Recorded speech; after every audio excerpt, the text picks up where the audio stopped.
V9 న్యూస్కి స్వాగతం. ఇప్పుడు హెడ్లైన్స్. విశాఖ కంచరపాలెం చెందిన కోటికప్పుల సూర్యారావు అంతర్జాతీయ అవార్డు గ్రహీత.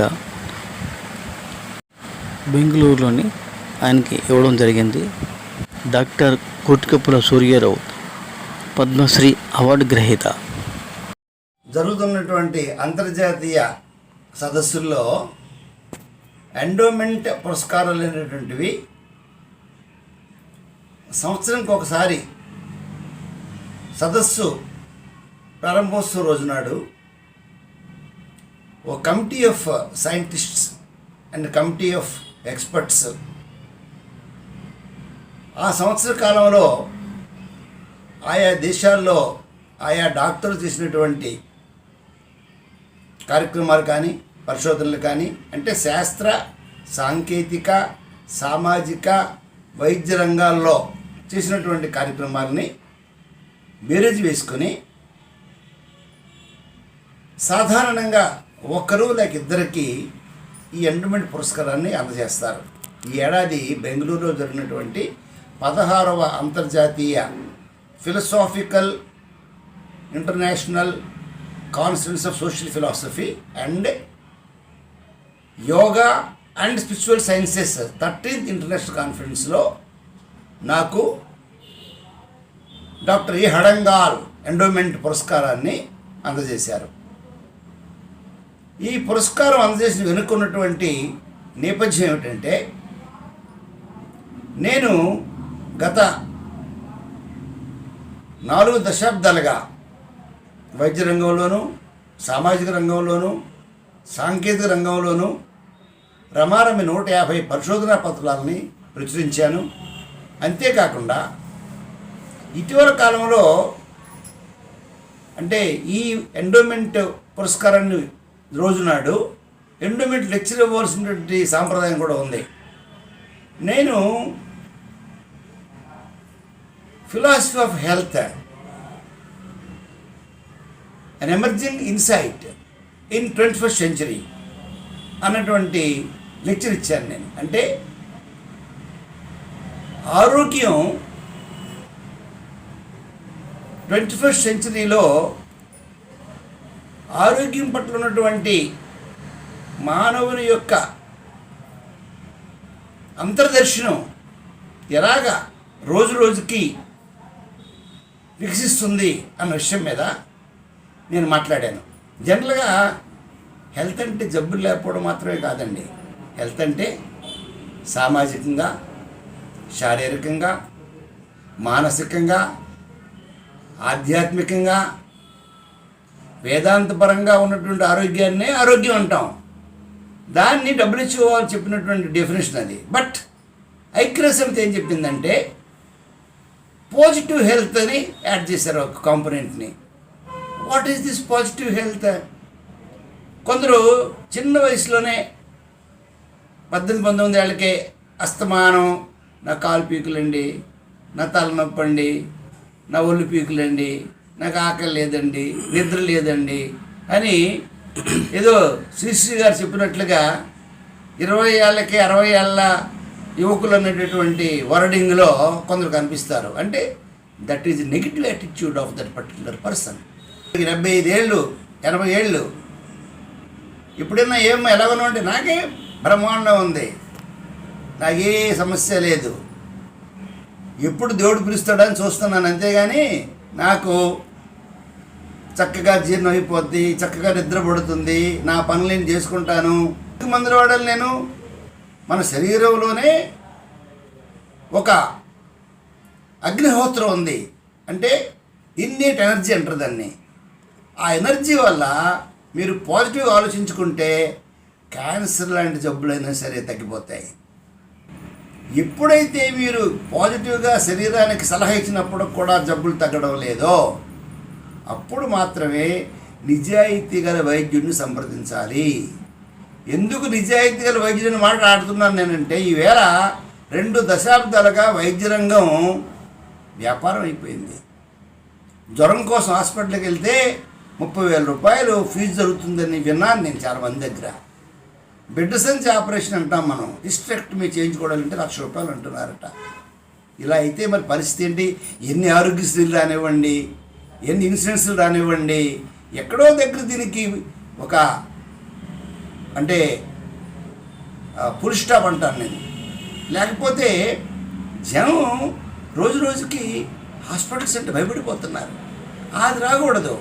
కాబట్టి ముందు మనలో మనకి పోషకాహారం తీసుకోవడం, నాకు అంతా మంచి జరుగుతుంది, నాకు తప్పకుండా నేను ఆరోగ్యవంతుడిగా ఉంటాను నేనని చెప్పి ఆటో ఎంకరేజ్మెంట్ అంటాను దాన్ని. నేను ప్రోత్సహించుకోవాలి వారికి వారు. This is the new concept of good health now days all over the world.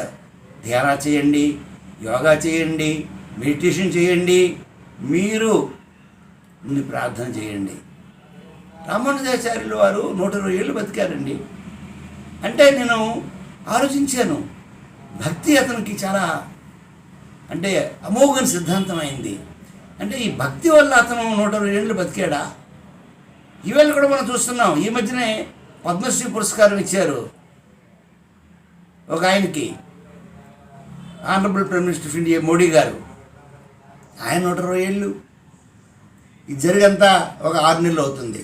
So విషయం ఏంటంటే, భూతద్దులో పెట్టుకొని డాక్టర్ మీద డాక్టర్ మార్చుకుంటూ 4 రోజులు హోమియోపతి, 3 రోజులు యునాని, 5 రోజులు నేచురోపతి, ఇంకా లేకపోతేనేమో భూత వైద్యుడికి వెళ్ళినటువంటి రోగులు మాత్రం వారి జీవితాంతం రోగాలతోనే ఉంటారు. అయితే my health is my right, నా ఆరోగ్యం నా హక్కు, నేను సరైన పోషకాహారం తీసుకుంటాను, వేళకి నిద్రపోతాను, ప్రతిరోజు కూడా 35 నిమిషాలు నేను వాకింగ్ చేస్తాను, నడుస్తాను, వ్యాయామం చేస్తాను అని ఎవరు అనుకుంటారో వారి జీవితంలో ఆరోగ్యం 3 పువ్వులు 6 కాయలు కాదండి, 3 పువ్వులు 60 కాయలకి కాస్తుంది. ప్రజలకి చిన్న చిన్న సూత్రాల వల్ల వారి జీవితాలని బాగు చేయొచ్చని ఒక పరిశోధనలు చేశాను నేను. ఉదాహరణకి పరిశుభ్రమైన చేతులు ప్రాణదాతలు, క్లీన్ హ్యాండ్స్ సేవ్ లైఫ్స్. ఏ ఒక్కర్లే మీరు భోజనం చేసే ముందు, వాష్రూమ్కి వచ్చిన తర్వాత సబ్బుతో చేతులు 20 సెకండ్లు కడుక్కుంటే 10 రకాల జబ్బులు రావు. ఇది నేను సుమారు ఒక 10,000 మంది విద్యార్థుల్ని వారిని అందరినీ స్వర్ణభారతి స్టేడియంలో అసెంబ్లీ చేసి వారికి ఈ సిద్ధాంతాన్ని చెప్పాను. కారణం ఏంటి? మీరు హ్యాండ్స్ వాష్ చేసుకుంటే తర్వాత కరోనా వచ్చిన తర్వాత మీరు హ్యాండ్స్ శానిటైజర్ హ్యాండ్ వచ్చేవని కూడాను. బట్ నేను ఇప్పుడు చేశాను, నేను 1995-96 ప్రాంతంలోనే చేశాను నేను. మన కరోనా వచ్చింది ఇప్పుడు 2000లో. నేను ఆ క్లీన్ హ్యాండ్స్ అనేటటువంటి కాన్సెప్ట్ చాలామంది కోరుకుంటారు, నీళ్ళతో చేతులు కడుక్కుంటారు. ప్రయోజనం లేదండి, సబ్బుతో చేతులు కడుక్కోవాలి. కడుక్కుంటే అమీబియాసిస్ రాదు. అంటే ఏంటి? కడుపులో నొప్పి, విరోచనాలు. బ్యాసిల్ డిసెంట్ రాదు, రక్త విరోచనాలు, నేల విరోచనాలు.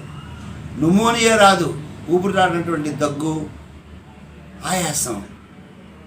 మెనింజైటిస్, బ్రెయిన్ పొరల్లో చీము పడడం, అది రాదు. స్వైన్ ఫ్లూ వ్యాధి రాదు, కరోనా వ్యాధి రాదు, పచ్చకామెరలు రావు, దురదలు రావు, కంజక్టివైటిస్ కళ్ళ కలక రాదు, టైఫాయిడ్ రాదు. అంటే రమారమి 10 వ్యాధులు 10 పైసల్లో 500 ఖర్చు పెడితే రాదు. ఇది ఫోన్ చేసి లేకపోతే ప్రయాణాలు ఎక్కడో డాబా దగ్గర ఆగి చేతులు కడుక్కోకుండానే తినేసేసి ఇంటికి వచ్చి కడుపులు నొప్పండి, విరోచనలండి, వాంతులండి, వర్క్ హవర్స్ పోతున్నాయి, 10 దినాలు తగ్గిపోతున్నాయి, ఆఫీస్ సెలవు పెట్టేస్తున్నారు. అనారోగ్యం వల్లేమో ఈ దేశంలో పేదరిక ఆరోగ్యము పోషకాహారం ఉంటేనే వ్యక్తిలో వెల్త్ క్రియేట్ సృష్టి చేస్తాడు సంపదని. కాబట్టి ఆరోగ్యం బాగుండాలంటే చిన్న చిన్న ఇటువంటి విషయాల మీద నేను చాలా సంవత్సరాలుగా నేను పరిశోధనలు చేస్తున్నాను.